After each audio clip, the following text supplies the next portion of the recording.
네, 여러분 새해 복 많이 받으십시오. 한결의 데일리 라이브 뉴스 다이브 시작합니다. 어서 오십시오. 고현준입니다. 자, 2026년의 뉴스 다이브 첫 방송입니다. 어제는 저희가 하루 쉬었고 오늘 26년 첫 방송으로 함께할 세 분 소개해드립니다. 밤바라밤밤밤밤. 이 노짱자매들은 이제 브랜드가 됐습니다. 와우. 노짱자매 노영희 변호사 나오셨습니다. 어서 오십시오. 네, 안녕하세요. 예, 장유미 변호사 오셨습니다. 네, 어서 반갑습니다. 오십시오. 자, 그리고 한겨레 21 김환 기자도 함께합니다. 네, 안녕하세요. 네, 반갑습니다.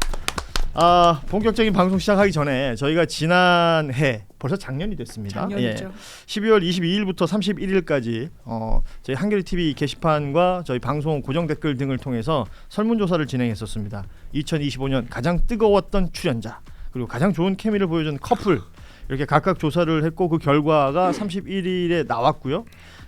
저희가 뭐 가볍게 발표는 했습니다만 해당 수상자들이 오늘 모두 출연하시기 때문에 제일 중요한 날이네요. 오늘 발표합니다.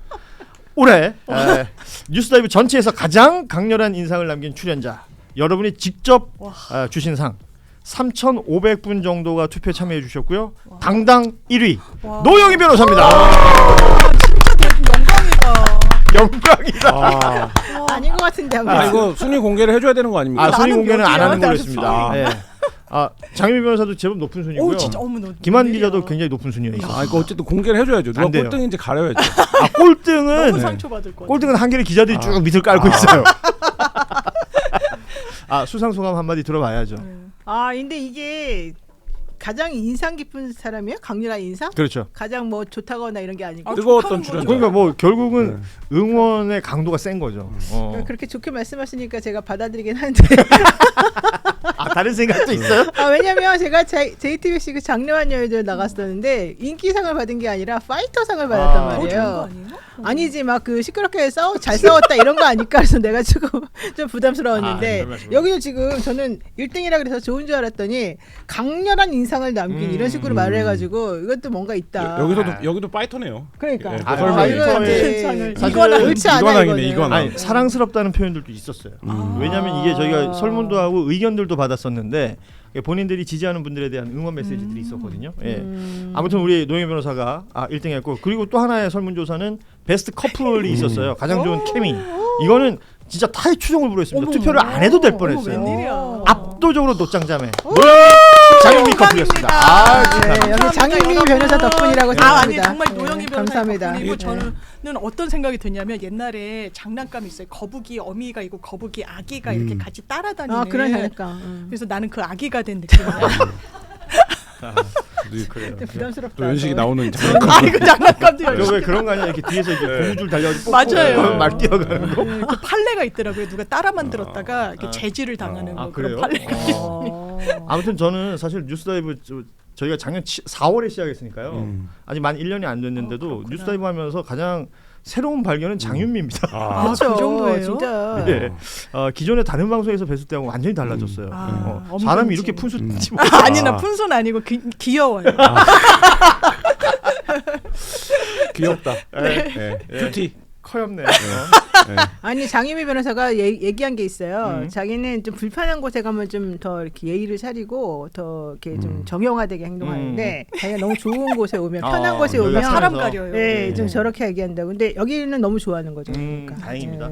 아무튼 저는 다시 한번 좀 말씀드리고 싶은 게 3,500분이나 이게 설문에 참여해 주신 게 너무 고맙고 그리고 그 설문에 뭐 투표란도 있었지만 의견을 남겨주시는 란들이 있었어요. 뭐 불만도 있고 뭐 응원도 있고 칭찬도 있고 다양한 그 메시지들이 있었는데 대부분의 불만 중에 거의 압도적인 그 1위를 차지했던 거는 광고 좀 어떻게 해봐라. 그러니까 영상을 클립을 보실 때 중간중간에 나오는 광고들이 좀 불편하신가 봐요. 근데 저희가 이제 또 먹고 살려면 좀 양해를 부탁드릴 수밖에 없는 구조이기 때문에 말씀 좀 드려야 될 것 같고 그다음에 뭐 정치 뉴스 말고 다른 뉴스들도 좀 다뤄주시면 안 되냐 이런 의견들이 있었습니다. 그러니까 본인들이 다 관심 있는 부분들이 있더라고요. 누구는 주식 해달라 그러고 누구는 AI 해달라 그러고 뭐 그런 의견들도 굉장히 소중하게 잘 받았습니다.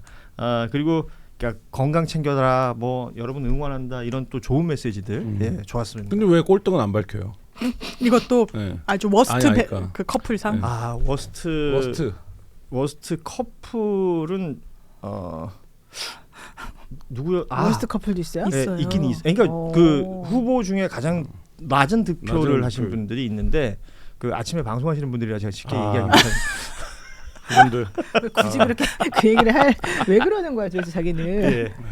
김한의 저기 또 장점이죠. 남들이 관심 갖지 않는 곳에 굳이 관심을 그냥. 갖고 취재를 하고. 예. 자, 한겨레 21이 다음 주에 앞서 제가 좀 관계자들한테 네. 얘기 들으니까 세운 사구역 또 기사를 쓴다면서요? 네. 아, 또 예. 진짜 저력이 있네요. 그- 한번 물면 놓지 않습니다. 네. 예. 다음 주도 표지입니다. 그렇군요. 예. 야, 깜짝 놀라죠 또. 어머, 그 정도. 예. 어쨌든 저도 대단하다. 인사하겠습니다. 네. 여러분 너무 감사드리고요. 예, 앞으로도 이 고현준 씨가 진행하는 뉴스다이브 많이 응원해 주시면 감사하겠습니다. 고맙습니다. 웬일이야, 너무 예쁘다. 연예 대상 시상 같아요. 여배우끼리. 예, 배우끼리. 자, 본격적인 뉴스 짚어보도록 하죠. 2026년 병오년 새해가 밝았고요. 올해가 그 붉은 말의 해라고 네, 하더라고요. 토마. 그 붉은 말 그러면 굉장히 강력한 추진력, 네. 힘, 그리고 뭐 새로운 열정 이런 것들을 의미한다 그래요. 에너지를 가지고 좀 시작했으면 좋겠다 싶고 대통령도 그 새해 첫날 아침부터 신년사가 공개가 되면서 많은 분들이 또 관심 가지고 지켜보셨습니다. 그 다양한 뭐 표현들이 있지만 기자들이 뭐 어떤 단어가 가장 많이 나왔는지 이런 거 세잖아요. 네. 성장이라는 단어가 그렇다고 가장 많았다라는 거예요. 그리고 뭐 5대 그 대전환에 대한 이야기도 했었고, 이게 성장이라는 단어와 또 함께 나왔던 게 이제 평화라는 단어도 많이 나왔었는데, 물론 뭐 국민이라든지 다양한 단어들이 많았다고 합니다. 일단은 그 평화와 이제 북한 관련된 이야기도 언급을 하면서 이게 자연스럽게 대통령의 이제 다음 일정이 그 중국 국빈 방문이 예정이 돼 있기 때문에 연결되는 부분도 있는 것 같고요. 특히나 대도약의 원년으로 만들겠다라는 의지를 밝혔는데 저는 좀 인상적이었던 게 그러니까 성장의 여러 형태들을 설명하는 것 중에 뭐 지방 주도의 성장 그리고 또 하나 인상적이었던 거는 그러니까 모두의 성장이라는 표현을 썼어요. 이게 말하자면 나라 살림은 좋아지는데 각각 개인 시민들의 살림은 크게 티가 안 나면 그게 사실은 좀 허무한 것 아니겠습니까? 그 부분을 지적해줬던 것이 저는 굉장히 인상적이었다라는 생각이 드는데 어떠세요? 신년사들 다 보셨을 텐데 그냥 짧게 소감. 저는 오늘 그 민주당 그 비공개 회의 때 당 대표가 이걸 무조건 당 그 국회의원들은 한 번씩 읽어봤으면 좋겠다. 여기에 대한민국의 모든 게 담겨 있다라는 취지로 얘기를 하는 거예요. 예. 지금의 현재 그리고 나아갈 방향 그리고 뭘 점검해야 되는지에 대해서 반드시 일독할 것을 당 대표가 권하더라고요. 그래서 저도 정말 뉴스를 통해서 했지 한번 쑥 볼 생각은 못했었는데 이건 반드시 좀 읽어봐야 되겠다 생각이 들었고 되게 의미 있다라는 생각이 들었습니다. 노영 변호사는 어떻게 들으셨어요? 저는 대통령이 진짜 방향을 잘 잡고 정리를 잘 해주셔서 잘 이렇게 방향성을 만들어 주신다 이런 생각을 제가 했고요.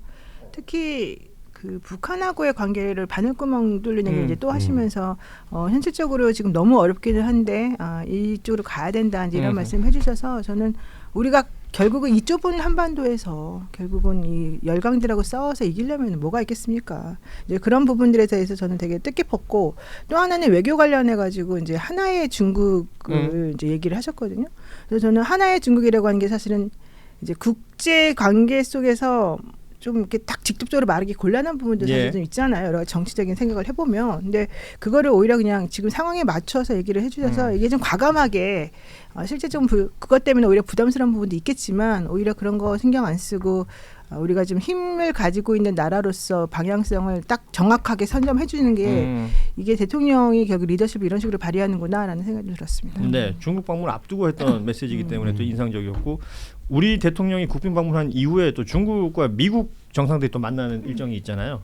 그 전에 어떤 정리가 될지 좀 이런 것도 좀 생각이 들고 김한 기자는 어떻게 들으셨어요? 오랜만에 몇 년 만에 읽어볼 만한 글이었다 이런 생각. 몇 년 만에 기자가 이렇게 말씀하시죠. 아니 뭐 우리가 예전에 신년사 하던 우리가 이분 할 때는 기억이 가물가물. 너무나 싱크로율이 좋다. 목소리 얼굴부터 똑같아요. 시작해가지고 뒷모습 보면 똑같습니다. 얼굴부터 시작해서 김한 기자님이 윤석열하고 훨씬 네. 잘생겼는데. 뒷모습만 보면 대통령이 될 사람. 그렇지 옆에서 봐도 좀 그래요. 그거에 비하면 훨씬 읽어볼 만한 신년 뭐 글이었다 이런 생각을 했습니다. 그래요. 자 그리고 신년을 맞아서 각 언론사들이 여러 여론조사들을 했더라고요. 여론조사 내용들 중에 뭐 주목을 많이 받는 것이 결과적으로는 이제 6월 지방선거를 앞두고 있기 때문에 지방선거 관련해서 어느 정당 후보를 지지할 것이냐, 그리고 가상 대결을 또 이렇게 여론조사를 진행했던 내용들도 제법 있어서 이 부분 좀 보자면 대체로 지금 저희가 이제 표를 준비한 게 있고 한겨레에서도 이제 패널 조사를 했던 내용들이 있는데요. 대체로 보면 민주당 후보를 찍겠다는 응답이 국민의힘 후보보다 상대적으로 높은 수치를, 물론 대구 경북 지역을 제외하고 나오는 상황들을 우리가 확인할 수 있었고, 또 통일교 관련된 특검, 뭐 예를 들면 민주당은 지금 뭐 김병기 전 원내대표라든지 강선우 의원이라든지 등등해서 뭐 말하자면 악재라면 악재일 수 있는 것들이 있는데도 불구하고 민주당이 좀 더 좋은 숫자들을 보이고 있다. 이 부분도 사실은 시사하는 바가 있어 보입니다. 네, 그렇죠. 뭐 시기적으로 그래 보이는데 지금 이제 다음 지방선거를 가를 핵심적인 프레임이 뭐냐 이거를 보여주는 거죠. 이 숫자들이. 그러니까 예를 들면 현상적인 여러 사건들이 있지만 사건사들이 이어지겠죠. 6월달까지도. 근데 여전히 그 내년 지방선거를 관통하는 건 이제 내란에 대한 입장이다. 비상계엄 이후에 치러지는 첫 번째 전국 단위 선거라는 점, 이런 것들이 저 숫자들에 좀 반영되어 있는 게 아닌가, 뭐 이런 생각 들었습니다. 예. 저는 더 중요한 게 중도층 민심이 되게 중요하게 봤어요. 그 6.3 지방선거에서 여당 후보가 더 당선돼야 된다라고 한 중도층이 훨씬 더 많아졌다라고 얘기를 하더라고요. 그래서 죄송합니다.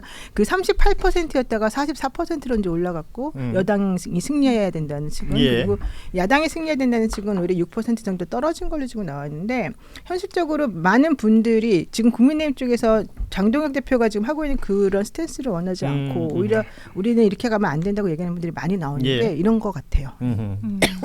민주당 내에서는 어떤 평가들을 합니까? 일단 이게 너무 저희가 뭐 멘붕이란 표현까지 쓸 정도로 이게 악재인 건 맞는데, 그렇다면 이제 양당 체제니까 그걸 정치적 반사 이익으로 국민의힘이 안을 체계가 돼 있냐.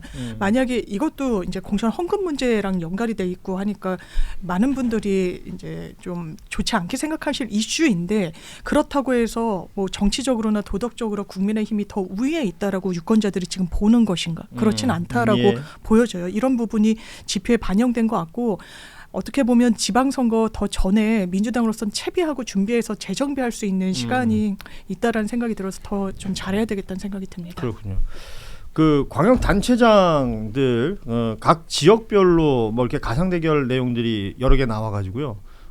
먼저 일단은 저희가 부산 얘기부터 좀 하려고 하는데, 그 전재수 전 해수부 장관, 전재수 의원이 통일교 관련된 뭐 금품수수 의혹, 이 일로 결국은 이제 장관직에서 낙마를 했다라는 것까지는 뭐 다 알 수 있는 사실인데, 그런데도 꾸준히 부산시장 후보로 거론이 되고 현 시장인 박형준, 국민의힘 소속의 박형준 시장하고 가상 대결을 했는데 제법 크게 앞서요. 그러니까 뭐 오차 범위를 훨씬 벗어난 범위에서 앞서는 지금 여론조사들이 여러 개가 나왔습니다.